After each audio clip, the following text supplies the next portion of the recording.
It is Thursday. Hope everyone's having a great week so far and looking forward to the weekend. Amen. We've been studying rejection in the Bible. Rejection hurts. We've been studying a man in the Bible that gives us a perfect illustration of rejection, in that of Jephthah. Jephthah was rejected because his own brothers thrust him out, Judges 11:2, because his father had gone in unto a harlot, and Jephthah was the result of that sin, but mostly importantly, because they didn't want to share the money, the inheritance they were to receive, and they cast him out. Jephthah battled with this all of his life, and even that infamous vow that Jephthah is known for is a result of rejection. We saw the conduits of rejection yesterday, and the fact that most rejection will come from one of three areas: either our foes, or the enemies of Christ, or our friends, which really hurts, or even our family. In all cases, Jesus understands we can run to him and give him our hurt.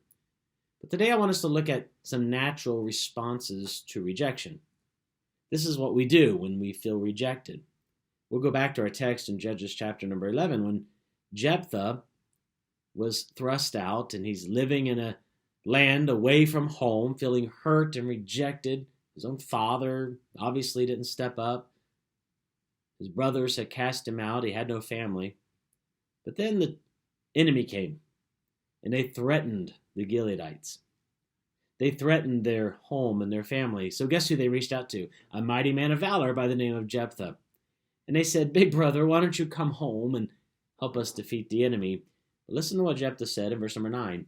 Jephthah said unto the elders of Gilead, "If ye bring me home again to fight against the children of Ammon, and the Lord deliver them before me, shall I be your head?" And the elders of Gilead said unto Jephthah, "The Lord be witness between us if we do not so according to thy words." Jephthah said, "I'll come back and I'll fight the enemy, but you have to accept me. And not just accept me, but put me in charge." Almost a revenge. But he just desperately wanted to be back home, back amongst his friends and his brothers. Many times when we face rejection and go through rejection, it will cause us to be confused and think wrong. That's why Jephthah would go on in verse 30 and 31 and say, "God, if you'll give me this victory," because he so desperately wanted to be accepted again back home. "If you give me this victory, when I get home, the first thing that comes out to meet me, I will offer as a sacrifice to you." And you know what happened? The Lord gives the victory, and the very first thing that comes out is Jephthah's daughter. Oh, the hurt that had to be. But yet he does this because of his desire to be accepted. Many times when we face rejection, one of the first natural things that comes out from us is that of confusion. Our beliefs become confused. Our heart become confused. We begin to think that church doesn't want us, or Jesus doesn't like us, or what's wrong with me. And we get a twisted viewpoint on ourselves, and we begin to have a very difficult time in trusting anyone and judging righteously. And we kind of get into this position where it's just self-preservation. Well, I don't need people. And we get into our little shell and feeling that, well, I won't be accepted anyways. And then many times because of this, people take really stupid risk just to be accepted.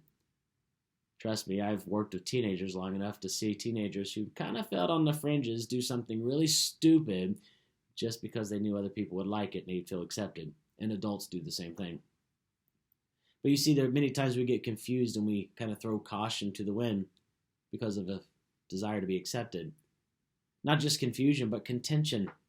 We don't ever want to trust people anymore. We're afraid to have a close friend. We become bitter and angry, and we are constantly fighting. And as Jephthah did, he just wanted to be in charge. He could then tell them what to do. Contention. Or another result of rejection is compliance. We feel rejected, and that many times will drive us to do anything to get accepted. People will try to find love in the wrong ways.